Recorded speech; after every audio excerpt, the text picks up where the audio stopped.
You think you have seen Lagos? Think again.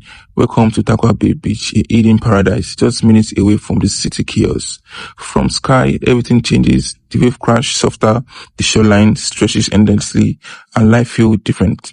As a drone pilot, this is Lagos from another angle.